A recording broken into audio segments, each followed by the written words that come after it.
Hey guys, Matt the Greeter.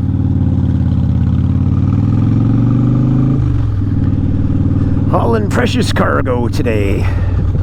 I doubt you can see it. Maybe you can see it a little bit in my mirror. Can you see that?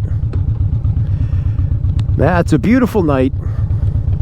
My friend's got his garage open, so we're gonna have a jam. So I got my bass on my back. Now my bass is a Yamaha, and my motorcycle is a Harley Davidson. So I don't know if there's a conflict of interest there. Although I have to say, if Yamaha motorcycles run half as good as this bass plays, then they must be great motorcycles. That's all I could say.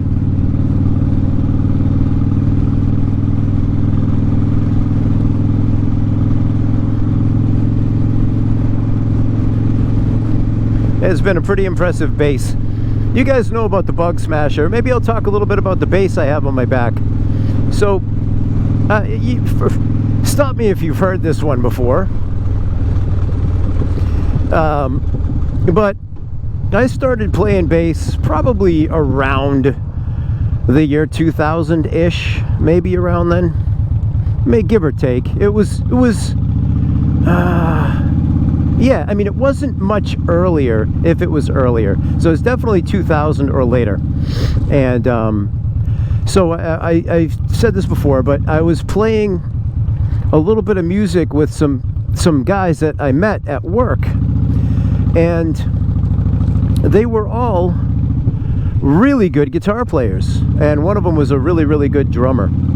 So we didn't need another guitar player.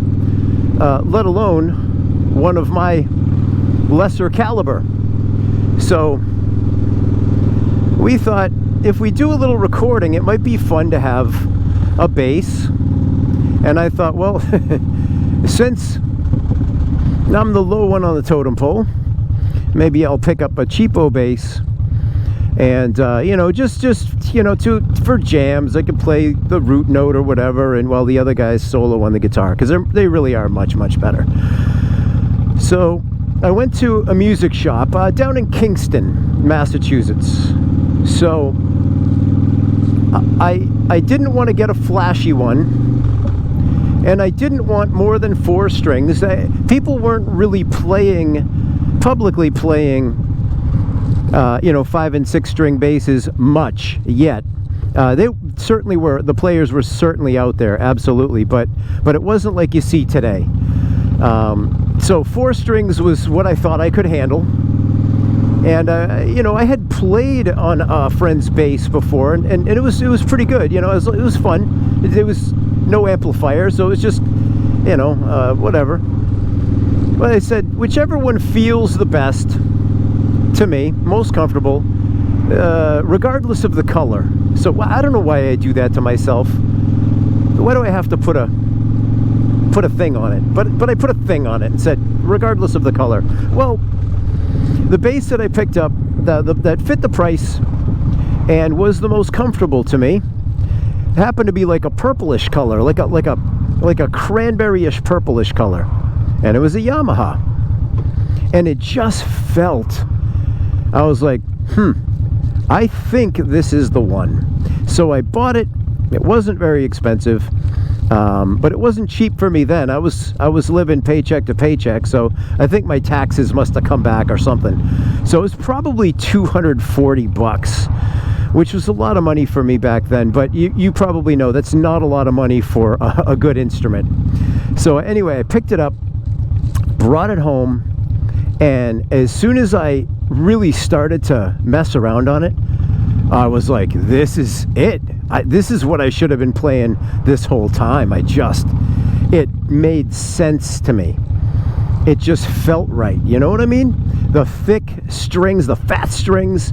You know, a bass can be a really physical instrument to play because the strings are fat, the bass is heavy, the neck is long, you know, and the sound is deep. And you know, when you play a bass, if it's amplified, you know, I mean, your pants will flap, the floor shakes, you know, it messes with your vision, blurs your vision. So as soon as I buckled onto that, you know, I was used to playing basketball, and the people I played with were rough. So, you know, it's like physicality is the name of the game. It just, so when I picked up that bass, man, I'll tell you, it just felt awesome, and I've been playing it ever since. This is that same bass. So what ended up happening, hey, watch her text. Yeah, good job texting and driving, good job. Anyhow, several years later, or maybe not several, but enough years later, and a better job later, I ended up picking up a very, very nice 6-string bass. Carvin is the manufacturer out of California, and they don't make Carvin instruments anymore. They call themselves Kiesel, but Carvin, they've retained that name for their amplification, as they still make really good amplification. So anyhow, but the bass is still a Carvin, and it's kind of like driving a Datsun, and the Carvin 6-string is great, and then that's what I ended up playing. And my 4-string, I would take it out once in a while just for giggles, and it still felt really, really nice to me. Well, then I decided, I heard Tim Comerford from Rage Against the Machine had taken his and filed out the nut so he could string it B to D, so much lower notes than your traditional. I think I want to turn here. Let's try it. So much lower than your traditional bass. And I'm like, asked my buddy Al, can you help me do that? And you know, he was my riding buddy back then, so he's like, sure. So filed it out, strung it B to D. My wife put some pretty cool artwork on it. This may be not where I meant to turn. And then I picked it up again, and I said, whoa, it was so cool. It felt so much better.